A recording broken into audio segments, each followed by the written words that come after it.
आज हम पढ़ेंगे क्लास 9th में। सब्जेक्ट है अपना संस्कृत और पीरियड है आज का फर्स्ट पीरियड। तो आज का जो अपना चैप्टर है वो फर्स्ट चैप्टर है। प्रथम पाठ भारती वसंत गीति। ओके, अयम पाठ आधुनिक संस्कृत कवे पंडित जानकी वल्लभ शास्त्रिणा काकली इति गीत संग्रहात् संकलितो अस्ति। प्रकृते सौंदर्यम अवलोक्य एवं सरस्वते वीणाया मधुर जनकृतः कृतय प्रभित्वुतुं संकेते इति भावना पुरस्सरं कविः प्रकृते सौंदर्यं वर्णयन् सरस्वती वीणावादनया प्रार्थयते। यह पाठ है आधुनिक संस्कृत की कवि पंडित जानकी वल्लभ शास्त्री जी हैं। उनका गीत संग्रह काकली नाम से लिया गया है। प्रकृति सौंदर्यम, प्रकृति की सुंदरता को देखते हुए इसमें कवि जो है, जो ये पंडित जी जानकी वल्लभ जी, ये माँ सरस्वती से प्रार्थना करते हुए कह रहे हैं कि हे माँ सरस्वती, आप ऐसी वीणा बजाओ कि पूरे संसार में नई चेतना जागृत हो जाए। और इन्होंने इसमें प्रकृति की सौंदर्य का भी वर्णन किया गया है। तो इस तरह से चलो अपने सारांश को अपन ने समझ लिया है कि इसमें पूरी प्रकृति का वर्णन किया है और माँ सरस्वती से नवीन वीणा बजाने का आह्वान कर रहे हैं कवि। तो सबसे पहले आज अपन लेते हैं फर्स्ट श्लोक, जिसमें है निनादय नवीनामय वाणी वीणाम मृदुम गाय गीतिम ललित नीति लीनाम मधुर मंजरी पिंजरी भूतमाला वसंते लसिंते सरसा रसाला कलापा ललित कोकिला काकली नामा निनादय नवीनामय वाणी वीणाम। ओके, निनादय यानी बजाओ, नवीनामय यानी नई, वाणी यानी हे माँ सरस्वती वीणा। हे माँ सरस्वती नवीन वीणा बजाओ, मृदुम गाय गीतिम ललित नीति लीनाम। हे माँ सरस्वती ऐसी नवीन वीणे बजाओ।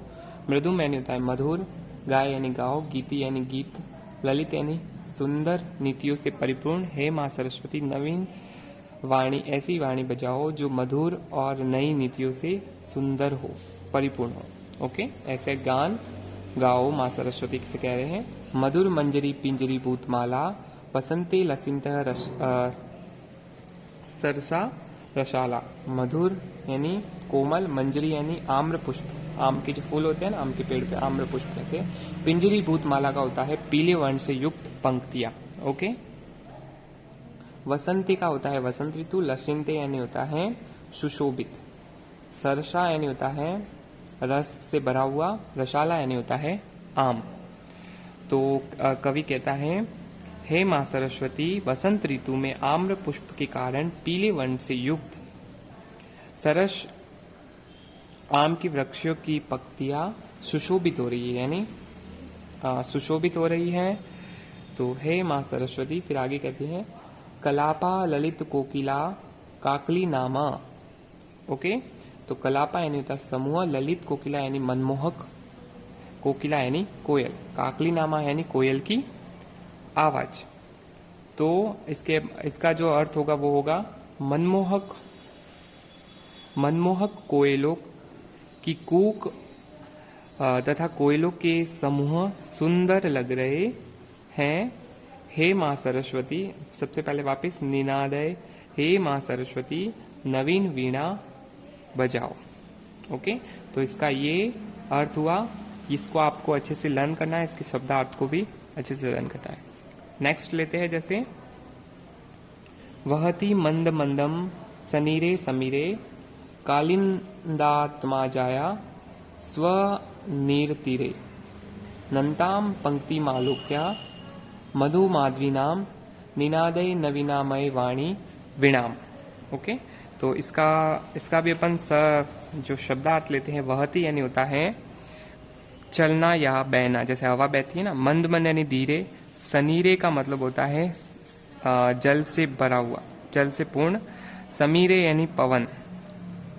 ओके, कालिंदा जाया का मतलब होता है यमुना नदी के स्वानीर तीरे।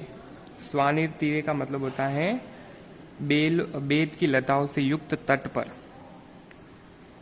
नताम का अर्थ होता है झुकी हुई। पंक्ति मालोक्या, इसका मतलब होता है पंक्ति को, पंक्ति का मतलब होता है पंक्ति को। अवलोक्या, इसका अर्थ होगा वृक्ष या देखकर। वीणा मैनी, वीणा को। निदाय मैनी, बजाओ। ओके। मधुमा, जो माधवी नाम, उसका जो अर्थ है वो है मधुर मलती लताओं से है। तो इसका अर्थ लेते हैं अपन। इसका अर्थ होगा वहती मंद मंद सनीरे समीरे, यमुना नदी की बेत की लताओं से युक्त तट पर जल से पूर्ण वायु धीरे धीरे बहती है। जैसे इसका यमुना नदी के तट पे है, वो जल से भरी हुई हवा है, वो धीरे धीरे बहती है। मधुर, आगे जैसे हैं नताम पंक्ति मालोक्या मधु माधविनाम निनादय नवीनामय वाणी वीणाम। ओके। तो इसका आगे होगा मधुर मालती की लता पंक्ति को झुकी हुई देखकर हे सरस्वती नवीन वीणा को बजाओ। ओके। तो इसको भी आपको अपनी नोटबुक में दोनों जो पैराग्राफ है 1 और 2 मैंने आपको समझा दिया है। इसका हिंदी में अर्थ वो आपको करना पड़ेगा। इन दोनों को लर्न करना है और अच्छे से, और इसका हिंदी अर्थ आपको अपने नोटबुक में लिखना है। और इसके साथ साथ ये होमवर्क रहेगा आपका यहाँ तक शब्दार्थ। ओके। पेज नंबर 3 पर ये जो शब्दार्थ मैंने टिक किए हैं मधु माधवी नाम तक आपको करना पड़ेगा। इसी तरह नेक्स्ट है, अपन क्वेश्चन आंसर को देखते हैं। एक पद उत्तर लिखित, मतलब एक वाक्य में जो एक पद में आपको आंसर देना है। फर्स्ट, कवि काम संबोधित। कवि किसको संबोधित कर रहा है? वाणिम। वाणिम का अर्थ होता है यहाँ पर सरस्वती माता से है।